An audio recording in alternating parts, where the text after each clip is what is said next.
It's really fantastic that there's so many people joining us from so many diverse countries. So we have from our project area that we'll talk about in a moment. And we also have from Northern Finland and Northern Sweden, Eastern Finland, Poland, Denmark, UK, and maybe other areas as well. So please share your information in the chat. My name's James Simpson. I'm a project manager for Light in the Dark at Nordic University of Applied Sciences, and we're joining you from Turku. Anna. Yes, Anna Gröning, and I'm the communications manager for the project. Today we want to introduce the topic of our project, which is about creating experiences out with the main season. And we have speakers from countries around the Baltic Sea. First up, we're going to be going to Bornholm in Denmark, talking about a destination that is really working the whole year around, and mainly marketing on the low season that many of us would consider. Then we're going to Latvia, some examples of how both entrepreneurs, tourism entrepreneurs and destinations work together to create off-season offerings. Then we'll have a move over to the United Kingdom, looking at both the potential and the demands from the UK market in nature-based travel, especially out of season. And then we'll be having an example of an entrepreneur on a small island that is really working with around the year tourism. And hopefully then we'll have a quite diverse input for you today. But firstly, I would like to introduce our project to you, and also our project partners. Light in the Dark started in November, and we are carrying on until 2026. We have 11 partners in the project. It's an Interreg project financed by the Baltic Sea region. And we have excellent project partners from Lithuania, Klaipėda University, and Nida Culture and Tourism Information Center. In Latvia, we have the Kurzem Planning Region. In Estonia, Hiiumaa Development Center, Estonian Rural Tourism NGO, and the Estonian University of Life Sciences. In Sweden, we have Stockholm Business Region and the Stockholm Archipelago. On the Åland Islands, we have Visit Åland, Åland University of Applied Sciences. And then in mainland Finland, we have Kursor, which is in the eastern coastline of Finland. And then we are the lead partners, Novia University of Applied Sciences. You can always contact us. We'll share the details to our project page, and you find our contact details there, and all our regional partners. You can contact them directly. And our regional partners are the ones who are in contact with both tourism entrepreneurs and also destinations and business development organizations. And I think the diversity of our project team is really good and shows that hopefully we'll, in this project, be able to create some good new innovations. So we're working with common challenges that I think we find in all of our areas around the coastal area. It's rural tourism, nature-based tourism around the Baltic Sea. And most areas face common challenges of very short seasons and the things that are associated with that. So in the project, we have done two major researches that we'll be publishing in September. And the first one was a market research of the regional markets and then also European markets, Germany, France and the UK, and also Poland as well, and then our partner countries. I should also add that we have 29 associated partners that are with us in the project. They're also from the 5 partner countries, but then also we have from Poland, and nice that there's so many Polish people with us today as well.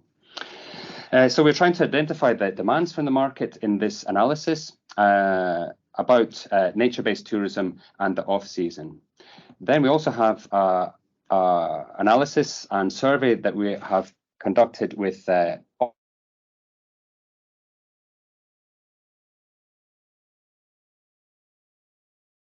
new experiences out with the main season.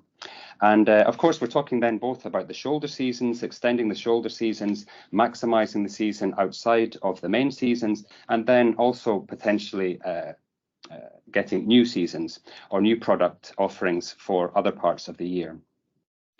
In the autumn, we'll be having product concept development with SMEs from our own area, and these concepts we'll be then also piloting, and entrepreneurs that are with us in the project will have the possibility to travel to another country that's participating in the project and pilot and test these new concepts and new products.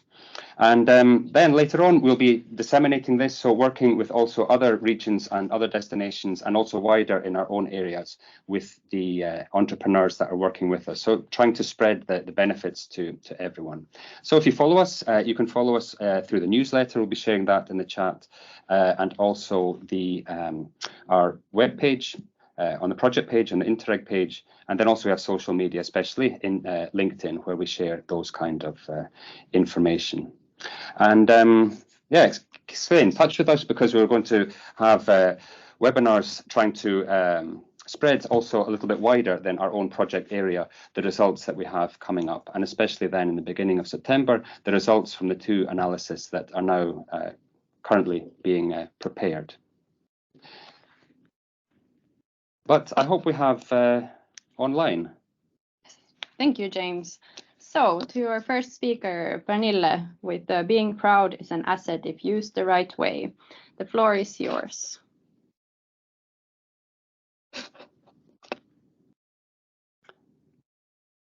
Pernille, do we have you online?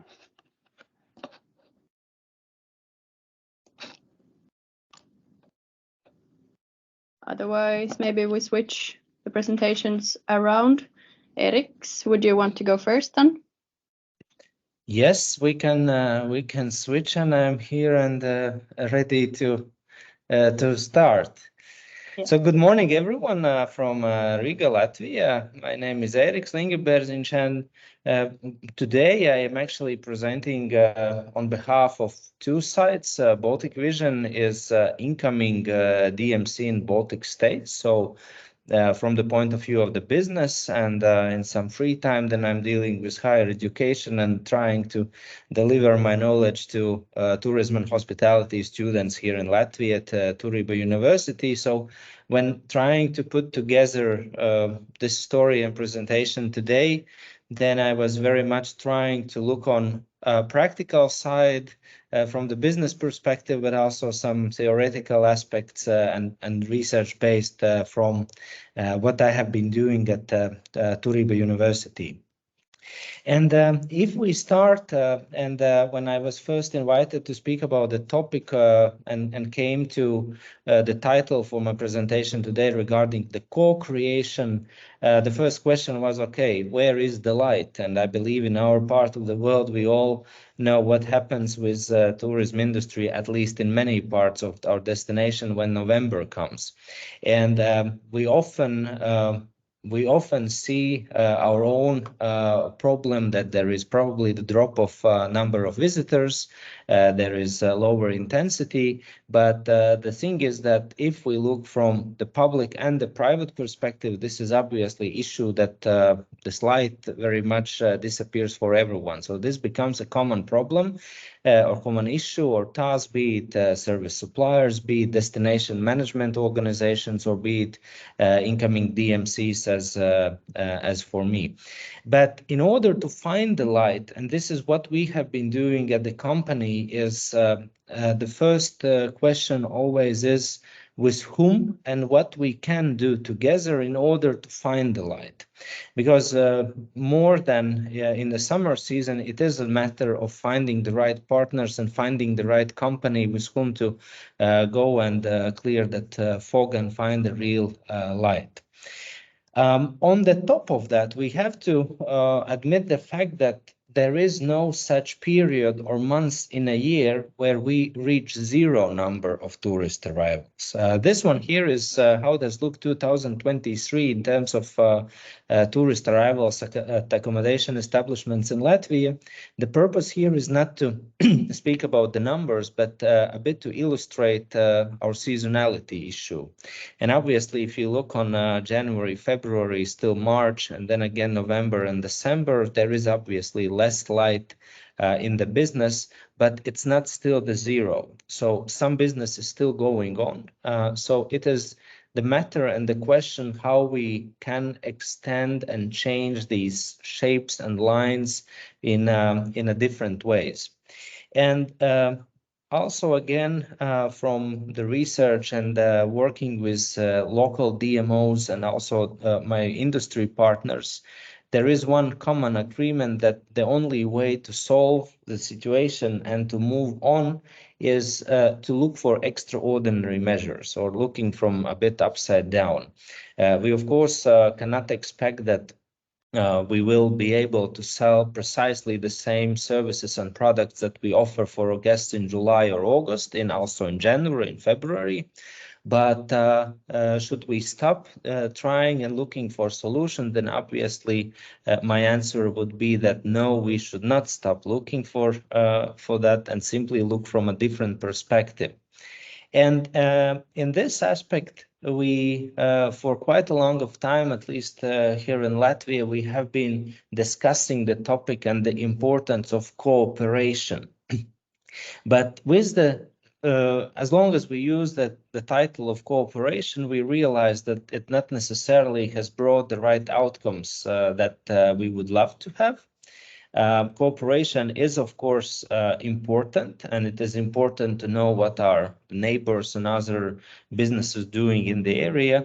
But for some time, also based on what industry people are looking at, I'm proposing to look on this topic with a term of co-creation, meaning that we need to create. Cooperation is nice, knowing each other is useful, but we need to create something. And there are two major issues that requires important attitude towards the co-creation. First, I would say it means taking more responsibility, where everyone is responsible for some part of the task. And from the perspective of tour operator, we often hear argument that why don't we bring more guests to the destination in the winter season? And then I would answer, what can you offer in order we can create together new products? So this is obviously also the story about the dialogue.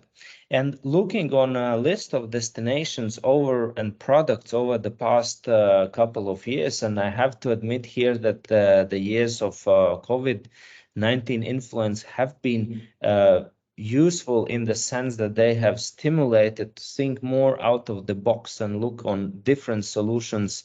Our service suppliers in the area, we really see that there are possibilities for some new co-creation based initiatives and the products. And just to mention some of them, there was nearby Riga, the capital, some local entrepreneurs built this nice orangery, which is used for some open air concerts and picnics in the summertime. But during the winter time, together with incentive houses and event planners and organizers, they have managed to find a solution how to provide warm temperatures inside the orangery also in the winter time, and exploring the number of people that are getting married during the winter time. It's the same as with the tourist arrivals in Latvia in January, that it's still not zero. Yes, it is less, but the activities are still going on. The success story here is that the owners of the orangery were ready to open and operate it also in the winter time. That, of course, requires extra effort in providing the service and preparing the place for this type of activities. We know that the Christmas time is coming, then we all are looking for nice gingerbreads. And even there are plenty and several places where you can participate in different forms of cooking classes. This one here is also one of the smaller bakeries that in the winter season has started to offer the master class of gingerbread making, but in a different shapes depending on where the guests are from, what is the age of the guests, and what type of activity they are doing. Or one more, in a rural area that is offering during the summer season educational activities, how to work with wooden materials and how to recognize what are the different wooden products that we use in a daily life, together with, based on the cooperation and with several organizers of school holidays, they, during the summer, they constructed a small house that is with an open fireplace inside that allow to continue offering the same activities also for the winter season, and really offering this fairy tale product for the winter period. Also, we probably know, and it's pretty famous as in all the Baltics, that in the summer and especially spring and autumn periods, we are involved in the activity of bird watching. But comes the winter time when also the birds are more desperate for the food. And this one is one initiative also created by local association to offer bird feeding in the winter time, where with the bird specialists, they can go in different places to visit the birds which are not migrating away and participate and educate visitors about birds' life, especially in the winter period. But as I said, not necessarily these are the right solutions, and probably some of this will not work or is already existing in some of the destinations, which is fair to say. So this is the question, what else we can do? And looking from strategic perspective, this is also what we are doing at our company, is offering and taking the courage to offer the same services also earlier in the spring and later in October. We also see that Christmas period and entire months of December we consider as mid-season or shoulder season already now. And in this co-creation, when we extend summer, spring season, autumn season, and December season, is always the question, who are our partners in it and what are our relationship in July?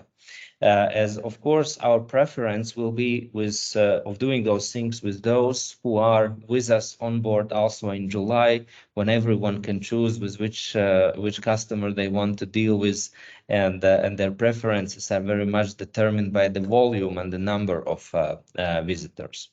How to proceed with that? I'm still a big fan of the author who once drew these boxes, and probably some of you will recognize that this is from the book of Michael Porter's Clusters.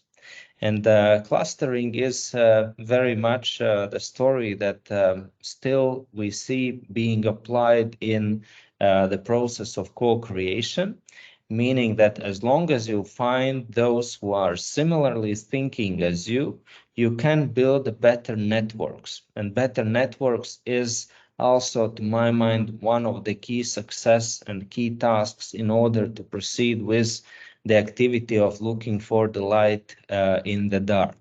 And why this is important, as there is always that one person who can help you. We of course realize that especially in the dark season, business is less, and not necessarily all services are operating and all houses and suppliers are operating.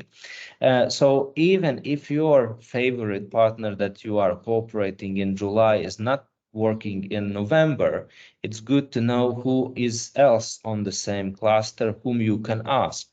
And here is the importance of having the knowledge of who are other companies, other service suppliers, even not from the same topic, but still working in your area. And this requires actually a bit of the changing perception of the darkness. If still there is not sufficient volume of the visitors, it reminds me about one old Latvian saying, which I believe is in a different wording, definitely also in other Nordic countries, that you can make a cart in the winter but forge a sledge in the summer. Meaning that dark season in tourism is not the zero season. It still requires certain activities to be done.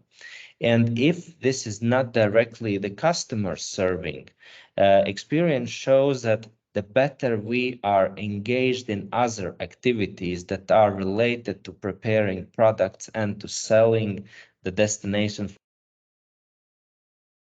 shoulder seasons and December season, and we prefer to look the light by networking internally our products during the remaining months of November, January, and February, but not necessarily. I don't claim that this is the right recipe. I believe it is finding the own way and the own story, how to find your own individual light. But still, that doesn't change the fact that I want to wish everyone to find the light in the dark season of tourism, if it is not found yet. Thank you. Ēriks. We have one question in the chat. You showed the numbers of tourists by month. Could you tell me what numbers the entrepreneurs would like to achieve in September to April, which they could accept in the off-season? Overall mood is that we should have September equal to what happens in June. We see that demand is picking up, and we see that Latvia can offer still for the same type of traveler that travels in June. So it's the mild climate, culture activities, nature-based activities. So September we can fix with just extending the season. April figures, everyone would love to see that April is high season with similar numbers of May. But with the April is the main challenge is that the weather conditions are different. So April requires different form of the product. If you ask what is the number, what is the wishful number for January, February, as far as I have been talking among the DMCs and also the hotels, so there the answer is anything that is more than we have now is better, would be better. So, but again, it's a question of how do we organize these January and February, and probably, and more often I hear from my colleagues that we see that let's use more January and February for internally strengthening our destination, making our connections with each other, knowing what happens in the neighboring districts, learning a bit more how we can use the things. Because obviously, if all the season we would work with the intensity as from May to September, then at some point our product will go in decline, as it will lack innovation. Yeah, I hope I directed the answer. Yes, thank you. And it seems you're doing a great job with the off-season in Latvia. So next one up, do we have Pernille on the line now with her presentation? Yes, I'm here. Perfect. The floor is yours. Thank you. My name is Pernille. I'm the former director of Destination Bornholm. I ended my job in December, and I've been the director of Destination Bornholm for 11 years. So just a few words on Destination Bornholm. The company was founded in 92, so it's in Denmark at least one of the oldest destination companies.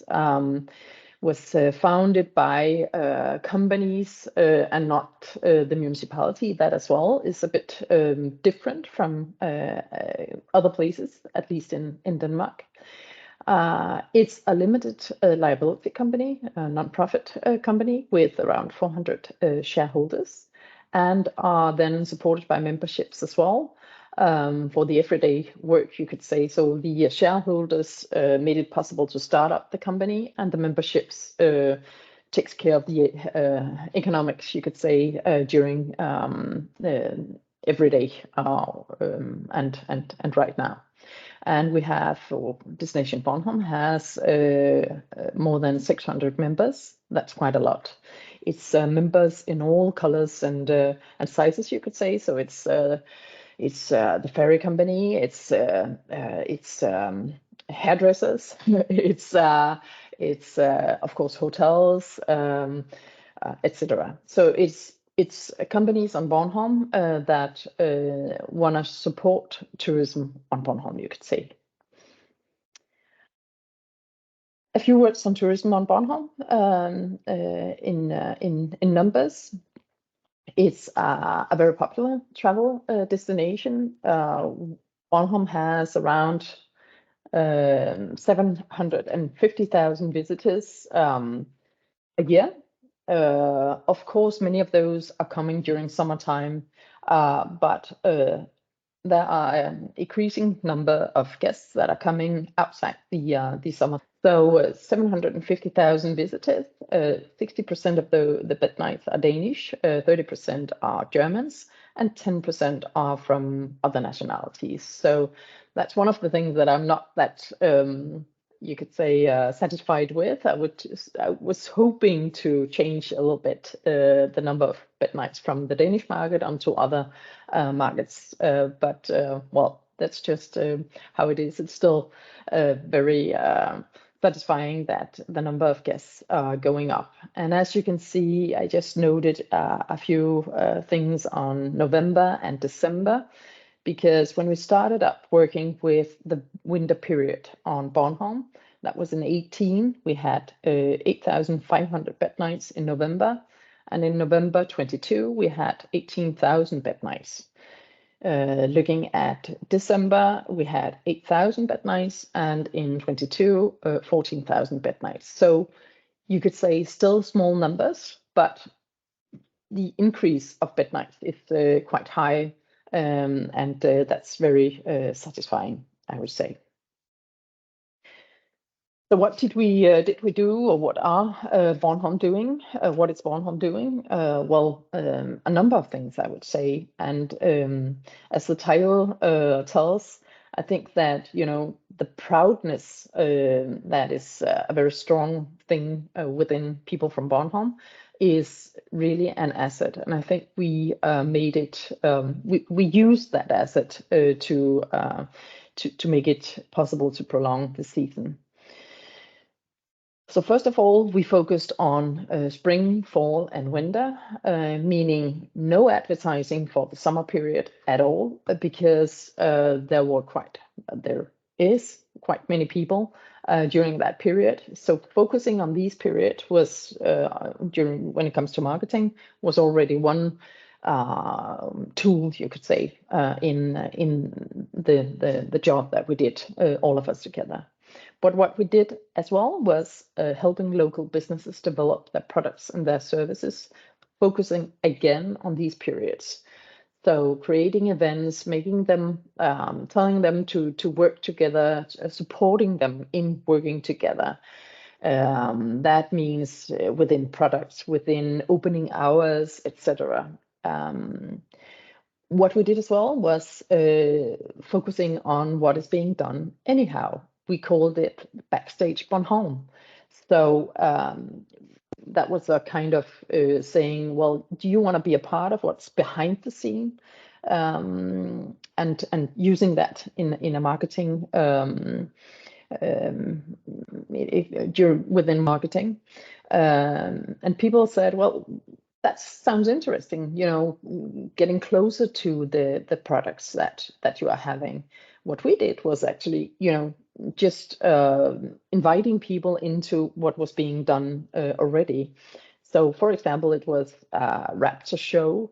That's a company that we have on Bornholm, where, you know, there are big birds that are being feeded and looked after during all year. But the opening hours was before we started working with the winter period, was ending in autumn, starting up in spring. So we said to Louise, who has this Raptor Show, well, why not open up? You are there, you're feeding your birds, and we could maybe you could make a little bit of money out of that.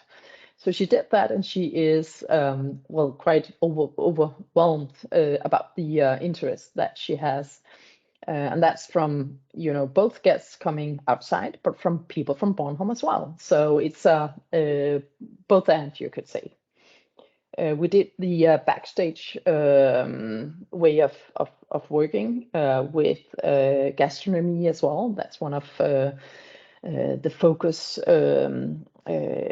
things that we're working with on Bornholm as well. So inviting people into small events, but big events, because it's a limited number of people coming, and the people working with gastronomy has more time, you could say, during winter time. They are more calm and have really all possibilities to make something special for the guests coming. So that was what we did as a tool within working with the winter period. What we did as well was working with key event versus supporting events. We decided to, for example, work with this Christmas market. We supported Pernille, who's the mastermind behind the Christmas market. It's a huge Christmas market, inspired by the German Christmas market, but then made more Bornholm-like, because all the products that are there are from Bornholm. So we supported her within marketing and said, well, this is our key event. So we have a lot of other events, but this is a key event, and it's going to be a part of all marketing for Bornholm during that period, versus the supporting events that were not in all marketing at the same time. That was more like events that were nice to meet when you were on Bornholm. I would say that around 10 people were in front of the development when it comes to Winter Island Bornholm. That was, for example, people from the associations in the small villages. That was Molslinjen, our ferry company. That was, big hotels. So around 10 people decided we want to do this back in 2018. And one village decided to be front runner. And they really, did a good job. So what happened was actually that this proudness that I'm talking about made more people follow, because if Svaneke can do that, that's a village. So if Svaneke can do that, well, we can do that as well. So Gudhjem, another village, said, well, we want to be a part of that winter work as well. Allinge, another village, said the same. So again, being proud, having a cooperation, a close cooperation, made it possible to change things as I see it. When it comes to marketing, it has to be honest, if you're asking me. So we said, well, it's not so that Bornholm is like, summertime on Bornholm, that's one thing. Winter time on Bornholm, that's something else. And that's okay. It's we want to have you back. We want to have you to see what Bornholm is during winter time. But we have to say to you right now, it's not the same as when you're coming during summertime. So that was a marketing tool as well, you could say. So the marketing was done and is being done in Denmark, in Sweden, and in Germany. And as I said, no marketing, no projects that supports summer traveling. That was a part of what we were doing as well. What we did as well was that we decided on a development plan for Bornholm. This development plan had to and has to solve capacity issues on Bornholm during peak season and during the winter season. So you could say for summertime, it's important to make people go other places than Svaneke, Gudhjem, and Allinge. And when it comes to the winter period, we're trying to support people in going to mainly Svaneke and Nexø. because that's where there is this cooperation on doing things, where it's well solidated, you could say. And we want, well, first of all, the companies to support that direction, but of course the municipality as well. So we're working with digital solutions and geographic planning, you could say, when it comes to the municipality on supporting that strategy. And that is a part of the toolbox as well.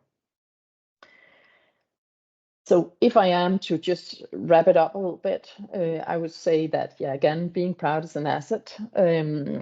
People from Bornholm are really proud of their island, of the nature, and having a will and using it makes a difference. And it comes to, well, activities and marketing support. It's both and. And I would say focusing on everything is not an option. So that's a part of the, what you have to talk about with all the companies and the people that want to support this. You have to say, well, something is more important than other things. I think that togetherness, working together is really key. When people ask me in general, well, what is it that Bornholm is able? Why is it that Bornholm is good at working with tourism? I would say listening to each other, talking to each other, and finding out, well, if you can do this, I can do that, and this togetherness is really key on being able to make a difference. Then I must say as well that traffical infrastructure is key as well. What happened back in 2018 was that Bornholm got lower prices on the ferry traveling. That means, lower prices and frequency as well at the right time. So that's really something that was the basis on doing things on top of that. Then I would say different stories. As I said before, not telling the same story as we're telling during summertime or springtime, telling different stories when it comes to the different periods of the year, and being honest is really something as well. And as I'm noting here as well, we did a new strategy. We developed the development plan, and we work on that. We did a strategy with the vision that Bornholm has to be a nice place to live and work, and thereby also to visit. So it's not visiting before living and working. It's people on Bornholm has to be, be there. They are the ones living on the island every day, and visiting the island is then on top of that. That's really something as well. So in short, I think I would say that is the tools that we were working with when it comes to the Bornholm development. Thank you for listening. Thank you, Pernille. We have received one question. The question is, how much is your marketing budget? Have any comments on that? Well, the marketing budget is not really that big. I would say when it comes to the winter time, it was around 1 million Danish kroner. That is, approximately where it was. And what we did when it comes to marketing was that we worked together with the company. So we had the ferry company supporting marketing, the hotels, the holiday houses, etc., came with their own money supporting what we did. So it's not like that Destination Bornholm is supporting hugely by the municipality. We have to work with the companies on activities and on marketing in order to perform. Yeah. Do you have any tips for our entrepreneurs about marketing that you could, good things to think about, or? Well, I think really one important thing is, you know, being honest and being very specific on the values that you want to give to potential customers. That's really a thing, I think. And then, of course, you know, having KPIs on why am I doing this? What is the goal for the marketing that I'm working with? And then, you know, adjusting when working with it. I think that's good things to be aware of. Yeah, sounds good. And if you think of a time perspective, so to make the breakthrough marketing new seasons or new products, it always takes the time. So what would you say, how long did it take before you really saw the results of your efforts? Or quite brave going from the summer to the 3 other seasons? It takes time, and that's really something to talk with all the participants in the development about as well, because of course some are more, you wanted to go faster than what is possible. I would say that around 3 years time, that's before we saw a difference and started seeing a difference. And I would say, you know, for example, the ferry company was a little bit, you know, well, does it really has to take that long time? We're supporting you with money, we're supporting you with frequency. They actually changed the German ferry schedule in order to support the development. But well, we managed and are on a good track, you could say now. Definitely, yeah. 3 years seems to be the magic number I've heard. So it's a long process, but definitely worth it. We have 2 follow-up questions. Maybe Pernille, you could answer them in the chat to those. I will. Yeah, of course. Yeah. And then next, Andy, getting out and about sustainability and nature-based sentiment in the UK. Floor is yours.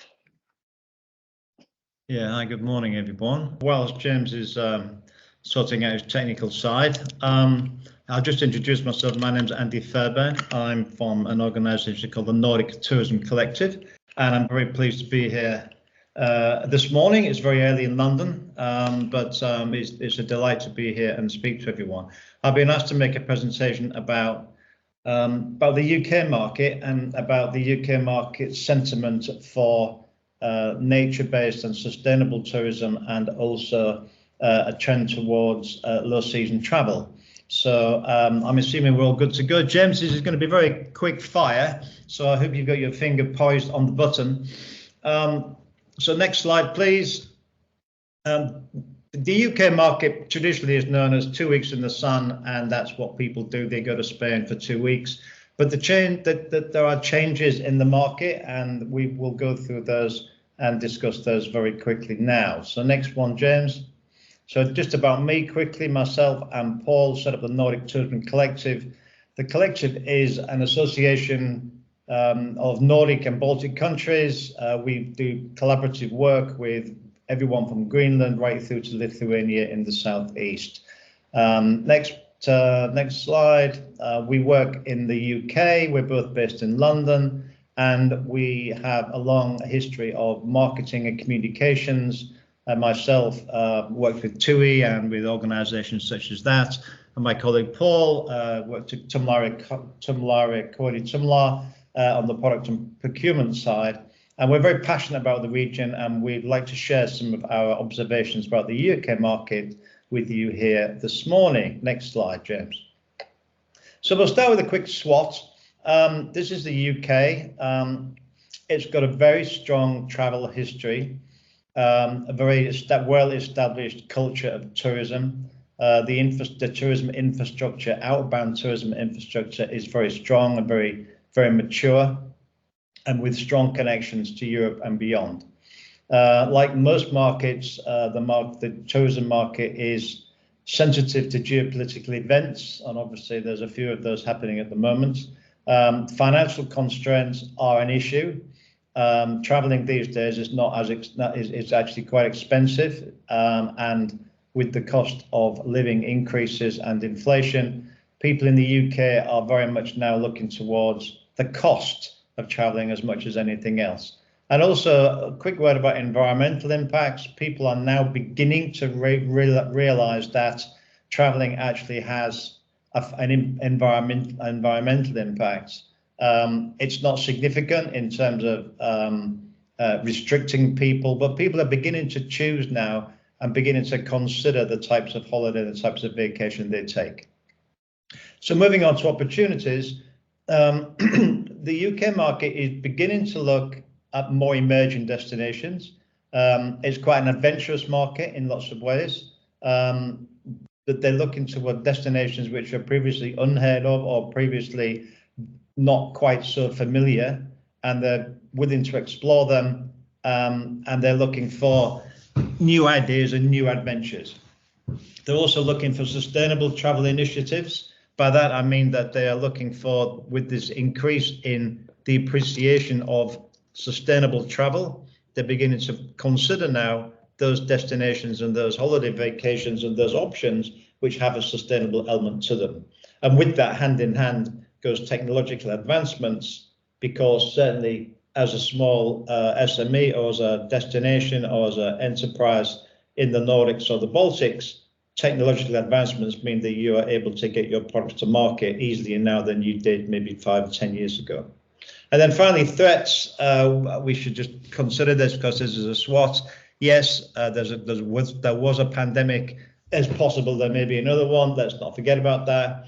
The travel industry and tourism industry is very subject to economic volatility. So economic upturns and downturns are part of what we have to live with, and that does affect our tourism business. And finally, I think one of the most important things we need to remember is that we are in a period of intense competition.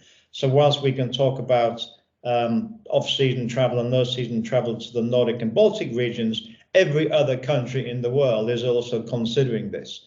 So the Canadian market, for example, or the South American market or the African market, they're all looking at how do we attract people in their off-season. So we're in a very intense competitive environment. Next slide. So just looking at the UK then, the UK is a big market. The UK in 2024, it's estimated that there will be 100 million trips overseas with a value of 90 billion euros in 24, and that will rise to an estimated 200 billion euros by 2034. As you can see, the largest market for UK travellers is still Spain. And that's by a long chalk, followed by France, Italy, Greece, etc., which are the bog standard Mediterranean summer sun type destinations. And just by comparison, UK visitors to Finland was about 200,000 last year, so it's somewhere down the list. But the potential of the UK market is immense. Next slide. Next slide is about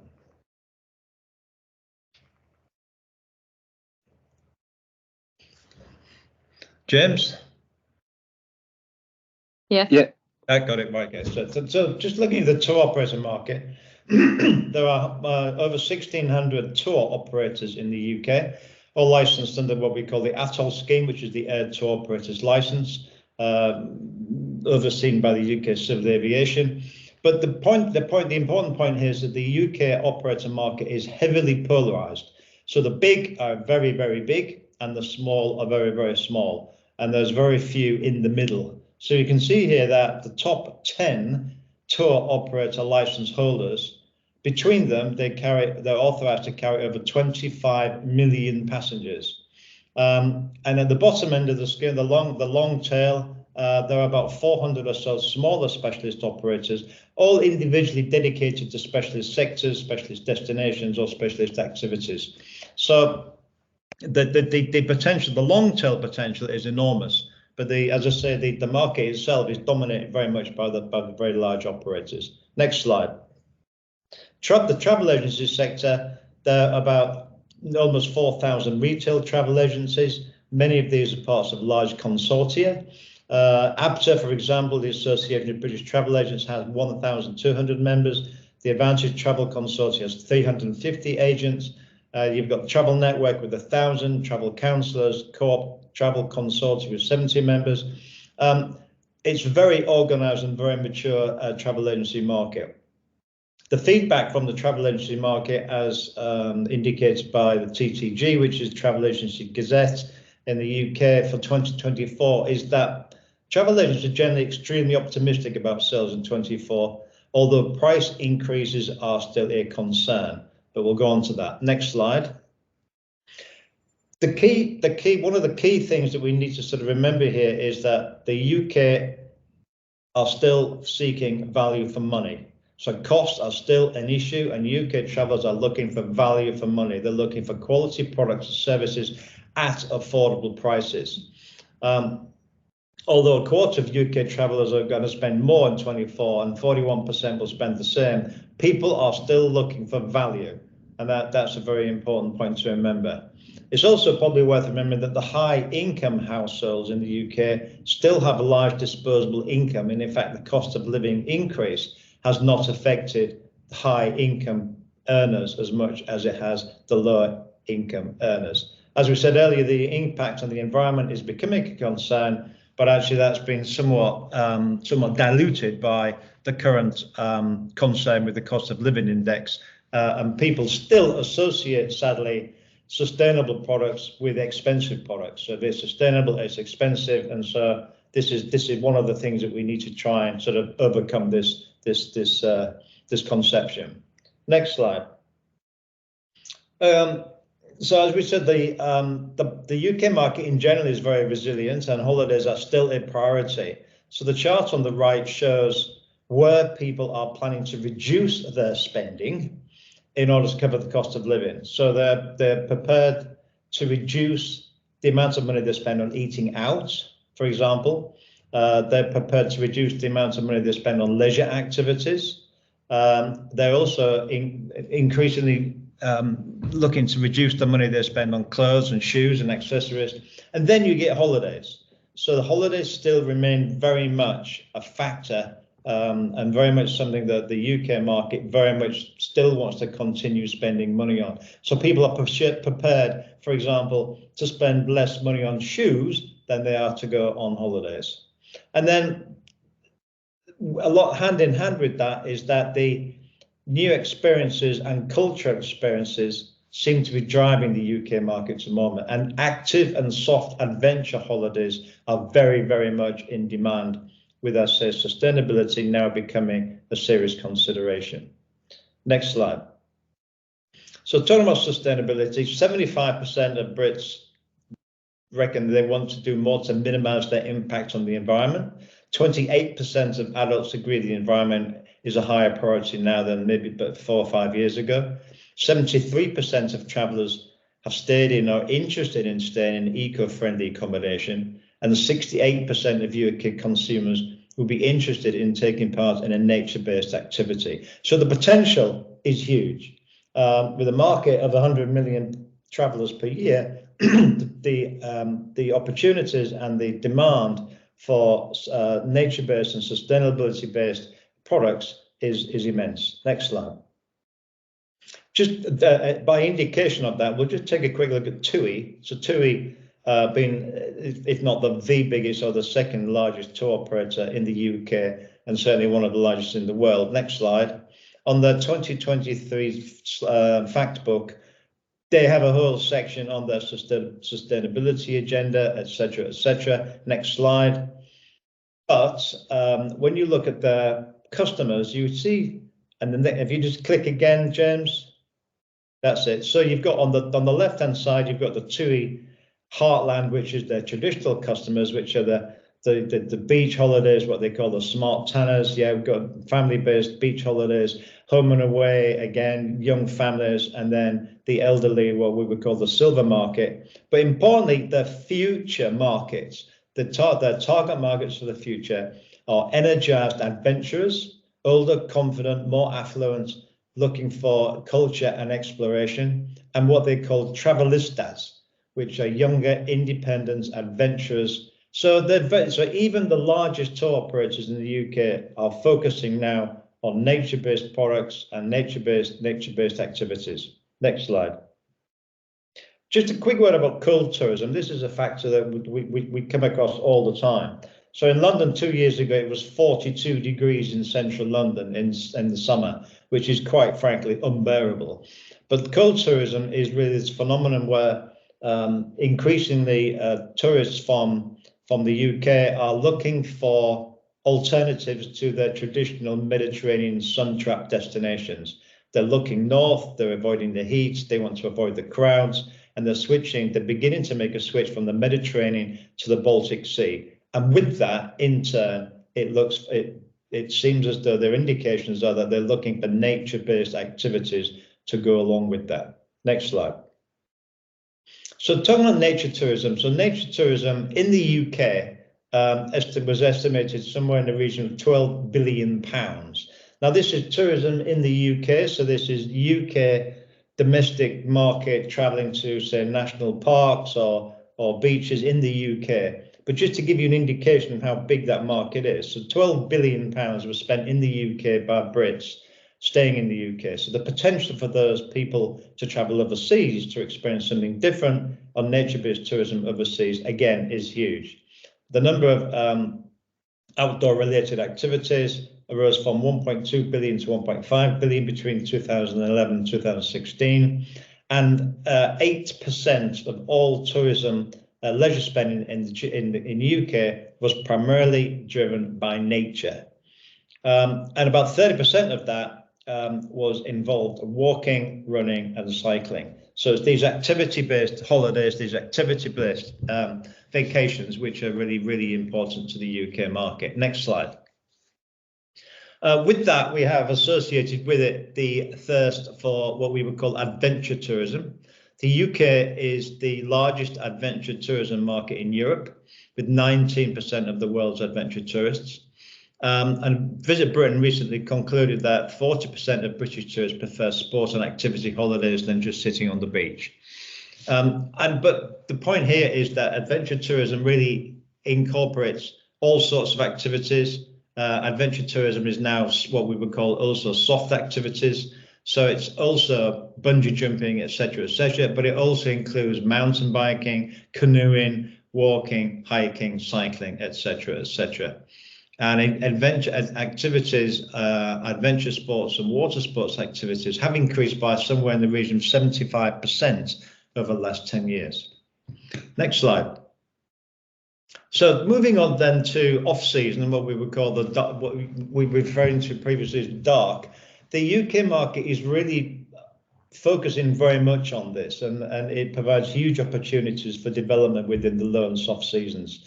The UK regard, because of the pressure on budgets, because of the focus on cost of living, the UK market is looking to travel more off-season. It provides more competitive prices in the air. It provides more competitive prices on land. UK airports are less busy. It provides more tranquility in destinations. It provides quite often the ability to see wildlife, etc., which we couldn't see in the summer.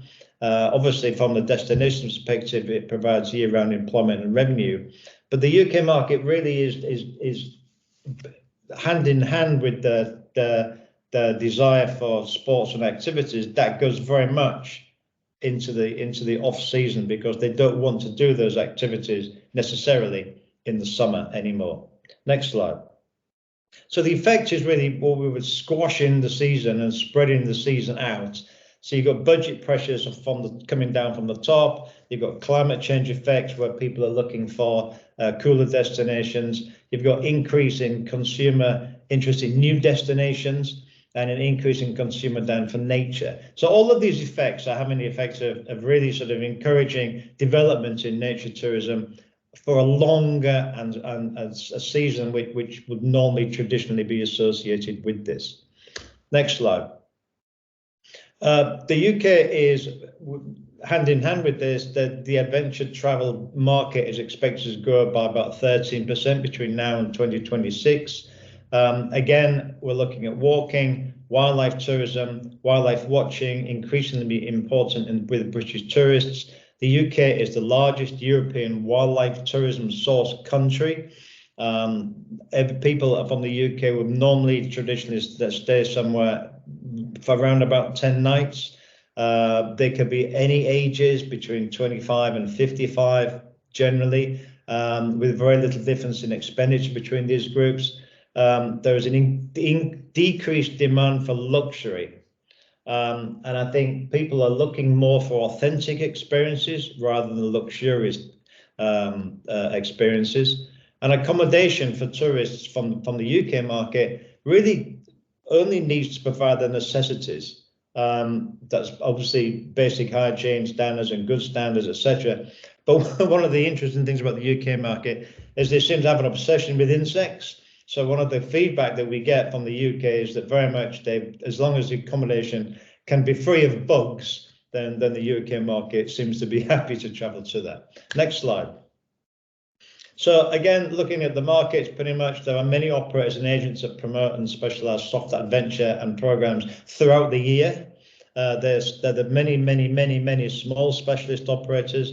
There's some of the large mainstream operators, and they all have a wide appeal in the various sectors, and they also cover lots of different target markets, be they families, multi-generational, walking or cycling communities, bird watching and nature groups, etc., and of course younger couples and friends at the same time. Next slide. So to sum up very briefly, nature and sustainable forced travel experience have grown in popularity and will continue to grow. The demand for adventure and experiential travel continues to rise. Travel companies are increasingly offering nature-based or sustainable options in their programs. Travelers increasingly are seeking soft or low-season travel experiences that provide comfortable temperature for activities, provide better value for money for them, and can provide a more authentic experience. Last slide, James. That's it. Thank you very much. If anyone has any questions, drop me a line, or I'm happy to take questions now. Thanks very much, and it's great to have the presence, be able to speak to everybody. Thank you, Andy. So please, if you have any questions, feel free to ask him in the chat. And for our next presentation, we have Maria Pick from Örö with her presentation, Using Darkness and Events to Create New Seasons. Yes, hi. I will switch my camera off because the light here is very bad and it fits perfectly to my presentation. Okay, so my name is Maria Pick and I live on the Örö Island. I'm a typical inhabitant of an archipelago sea with several income sources. My work description also includes being our sustainability coordinator, and then I also work as an event volunteer. And the next slide, please. This is the picture of Archipelago National Park, and Örö was included in the Archipelago National Park in 2015. The Archipelago National Park area is 500 square kilometers in size, and it includes 2,000 islands. And the next slide, please. Örö Island, the whole island is a natural protection island area. We and our visitors must take the nature in consideration. And Örö is surrounded by the sea and can only be reached by boats. And Örö is also the only inhabited island and totally included in the national park. Annually, Örö is visited of between 25 and 30,000 visitors. We have no summer cottages on the island. This used to be a fortress island, and we have 100 years of military history, but over 1,000 years of archipelago history. Nowadays, the actors that operate on Örö Island are Nimbusgruppen, the company that takes care of the travel business, and the Finnish Forest Administration that also owns the whole island, and the Finnish Defence Forces. Then we also have an artist residency. On the island, there are 6 all-year-round inhabitants. all the inhabitants also work for the company, and everybody understands the importance of visitors. So we have not any conflicts that sometimes occur on the islands with this, a lot of tourists and then the residents. On Örö Island, there is a 10-kilometer network of nature trails and 6-kilometer roads that are also suitable for bicycles. And some words of the Nimbusgruppen. We have a guest harbor for 80 boats, and it's a family-owned company. Niina Liski-Tirkkonen and Janni Tirkkonen, they also live on the island. And during the off-season, that is right now, we have between 5 and 6 persons working for the company, and during the summer season, 45. The staff amount is 45. And next slide, please. We have a hotel with 18 rooms, restaurant, 2 hostels, holiday apartments, and 2 areas suitable for staying overnight in tents. Next slide, please. And then, of course, you have to have a sauna, and we have saunas for our visitors also. And next slide, please. And we believe in the power of nature. The nature is the reason to visit the island, no matter which season or what time of the year. We are surrounded by the sea. There are forests and meadows, and during the dark period of the year, there is a complete darkness. We have no, well, actually not complete darkness, but almost. And here you can enjoy the moonlight, sunrise, sunset, silence, storms. Nature empowers visitors, and spending time in nature has been scientifically shown to offer a lot of health benefits that we could be better telling to our customers. Our off-season customers we have quite a lot of companies, and then we have a lot of retreats. The companies visit us during the weekdays, and the retreats always are arranged at the weekends. And thanks to these booked groups, we can have open to the individual travelers also. And next slide, please. We have some off-season events. This event that I'm going to tell a little bit more about is Pimeä Örö, Dark Örö, and that is arranged in October. It's a spin-off of an event that we started to arrange in 2017, and since 2021 we have arranged this darkness event on Örö Island. And then during the New Year, we sell our New Year as a silent New Year. And then, of course, Easter, 1st of May, and Mother's Day, that's a kind of off-season events. And next slide, please. When people visit our during the off-season, we never say to them that you should come to us during the summer season. We really warmly welcome them because we are proud of the nature during the off-season. And during the Mörkörö event, we focus on darkness, and we do not light up anything. All the activities can be experienced for free. The activities offered for the visitors are focused on weekends. We start marketing the event in July. We get individual travelers and groups during this event week. And the next slide, please. So here we have light in the dark during the dark season, and we tell our guests about the best locations to observe and enjoy sunrise, sunset. The dark season is a really nice nice time to experience sunset and sunrise, because you don't have to stay up in the middle of the night. And then stargazing, of course, the waves, the mist, the fog, clear water is suitable for cold water swimming. And the next slide, please. And then we have the darkness.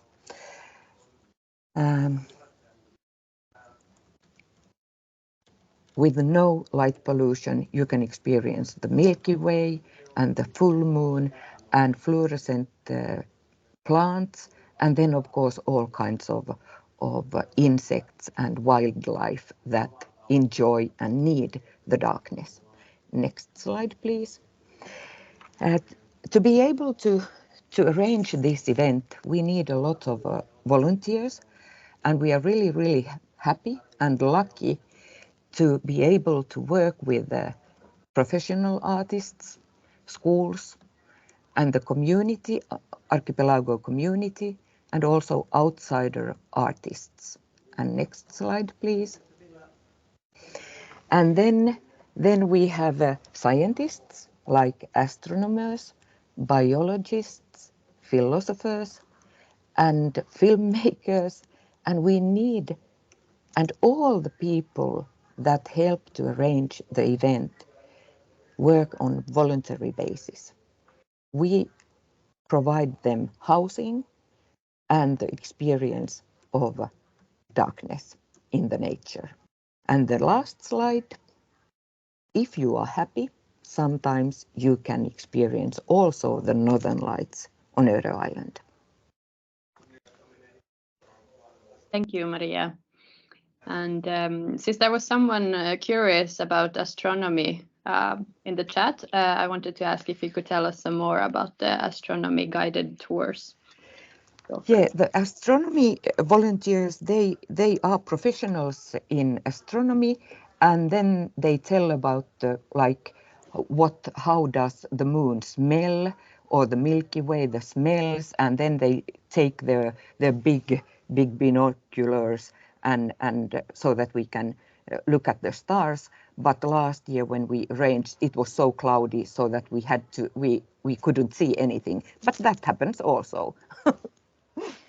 And it really interests the people, and people, our visitors, guests have asked that they want to make darkness promenades, and that's something that we will offer this year, promenades in the darkness. That sounds very good. And we talked previously about the darkness as well, and talked about how the fact that some people are scared of the darkness, but through these events you also want to show them that darkness isn't scary. It's fascinating, it's beautiful, and you can learn from it. So I think that's a very nice aspect of it as well. Yeah, we don't want to scare people. Many of the previous speakers have been talking about actually the destination working together with the SMEs, and then also SMEs working together collectively. So from your perspective, do you have like a wish? Because now we're creating new products in the autumn time, and we're going to try to take the learning on board. So what would you do if you could, for example, work more intensively with the destination, your local visit organization, and perhaps other entrepreneurs in your area? Could you give some good ideas for everyone else? Well, start doing something, as some of you have already said, and tell about what your plans and also in advance, because the modern people, they need many months to plan their visits. Nobody comes to these remote areas ad hoc. They have planned their visits normally. And then to the destination organizations, we are happy that our destination organization really helps us to market the event and sees the value of this. And we also collaborate with the charter boat companies so that we get smooth transports from the mainland to our island. Because this being forced to travel 1 hour on a boat, it's also an experience, but it's also a kind of bad thing in a way, because you have to keep a schedule, like when you are flying. Yes, thank you, and thank you to all the speakers for today. And do you have something? What's some takeaways that you have had today? Yeah, well, I think what was highlighted in probably all the presentations were that networking and cooperation between entrepreneurs and local organizations is really important. And I think this, what Pernille said about being proud of what your region has to offer, was a really, really good point as well.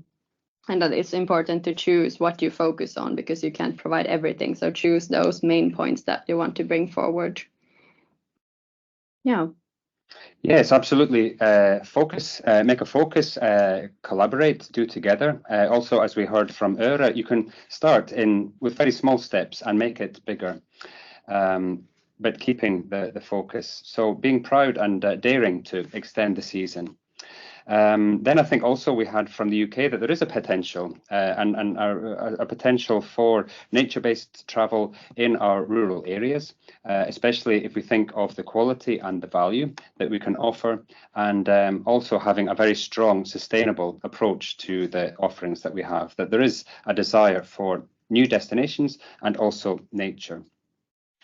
I think also Pernille, I know through our challenges that the SMEs have. So one big thing is actually the physical accessibility out with the season, both in terms of flights, but then also the rural accessibility. So fantastic in Bornholm that you had the ferry company that was willing to invest in tours out with the season. So that would be fantastic in our other areas as well. Also, it's the same with buses and other forms of transport.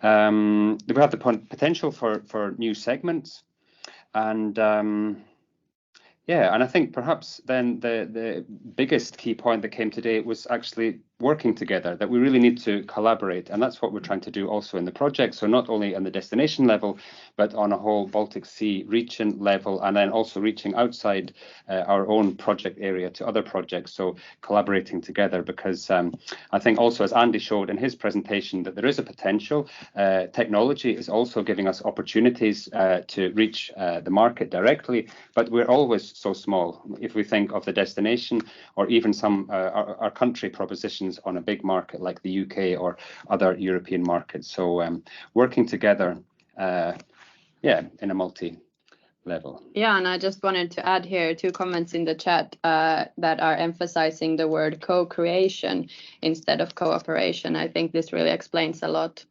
about what James was talking about as well. So creating together. Yeah, so thank you very much for joining us today. We have our recording. We'll be sending it out. The recording seems to have been chopped into pieces, so it might take us a little while to get it out. We have to do some editing there, I think.